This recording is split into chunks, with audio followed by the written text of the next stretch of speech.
Hi everyone, welcome back to my channel. There's something I wanted to share with you, and I have a little recording that I want you to show you. But a couple of weeks ago, 2 or 3 weeks ago, we went on vacation to southern Utah. We wanted to get out of the cold, and so we drove down there and stayed in a town called St. George. It was super interesting, lots of fun, a lot of cool things to see. At the very end of February, we were able to swim outside. It was fabulous. And then of course we came back home to freezing temperatures and lots of snow and other things. And it snowed a couple of days ago. We had hail yesterday, so it's still winter for us. But we went on our way home. We were going by a town called Provo in Utah, and we stopped at this bookstore that some friends had told us about called Moon's Rare Books. It is amazing. If you are on vacation in Utah, this is northern Utah, and you have a chance to go there, you should go because it was so interesting. And there's all kinds of, not just rare books, there are, some normal books, but there are all kinds of artifacts, like historical artifacts from all over the world, from all different periods of time.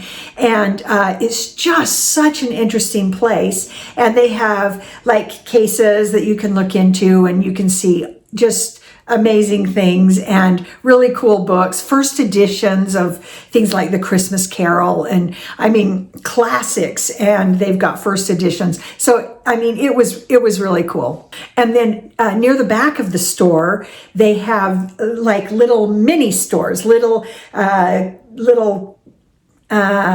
don't know what you call them, little areas that are designated for different types of historical artifacts and things. And they had several things from World War II, and they had some original children's books and things, and just really old, cool stuff. They have some like movie props that are really famous, and just cool things. Well, my favorite of all those little areas was this area where they just had so many old Bibles. I about went nuts, and it was just so cool to see, because I love old books. I love old documents and everything. So the area with the Bibles was really cool. And I was talking to one of the workers there. Her name was Bev. She was super nice and knew so much. And so I asked her what was the oldest Bible there, and they had a Vulgate Bible. So the Latin translation is the Vulgate Bible. They had one from like 1549 or something, and she let me hold it.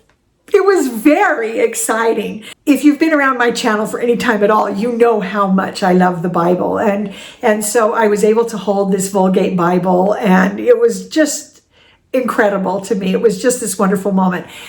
Well, one of the other cool things that they have there is this table where they have a whole bunch of very, very, very old Bibles that are not complete. So pages are missing. And so you can go and you can find a page, a chapter, whatever, from a very old Bible, and they'll sell you that page. And we had been told about it before our vacation, so I had already planned and kind of been saving up that was going to be my souvenir from this vacation. And so I did it. I looked through all these super, super old Bibles, and the chapter of scripture that I love the most is Isaiah 54.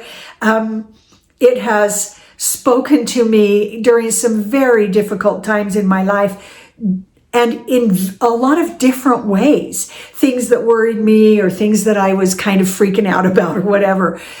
Several times, Isaiah 54 has answered my questions and brought me comfort. And of course, also something about Isaiah 54 is that it also talks about stones, and you know how much I love rocks. Okay, so anyway, I just love that book of the Bible. So that's the one I was looking for. And back in the old days, which, during the times of all these old Bibles, the numbers were always written in Roman numerals. And so we had to look for L1V in Isaiah, which is 54, L1V, that when you look at it, it looks like it spells live. How interesting is that?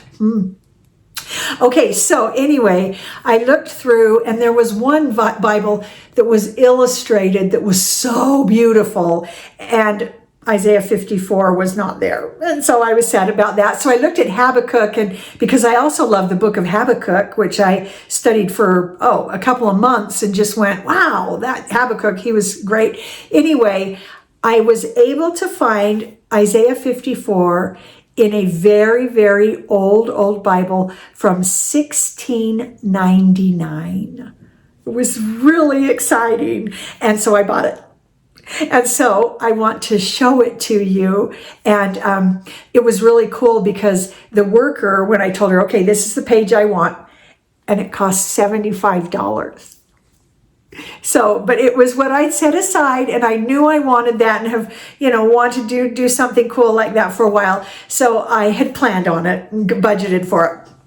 Anyway, she very carefully, she opens the book, and she very carefully with her special knife, she cuts that page out. And I love it because she kept all of that old, kind of crackly, aged, weathered side of the paper. It was very cool. And so I just thought it was so beautiful and so fun. And I've read through it a few times. I also got it framed and everything. So I read it and I get so excited. This is my wonderful souvenir from our trip to warm weather.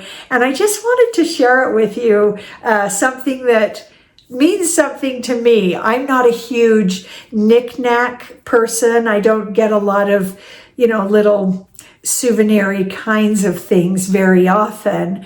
But this was something, it's not a knick-knack, but it's something that just spoke to my soul, and so I wanted to share it with you. And so just remember that all these things are wonderful, even a page from a Bible that's over 300 years old. How cool is that? So even though it's over 300 years old, and it's something that means a lot to me, even so, people always matter more than things. And so keep that in mind, and I'll see you next time.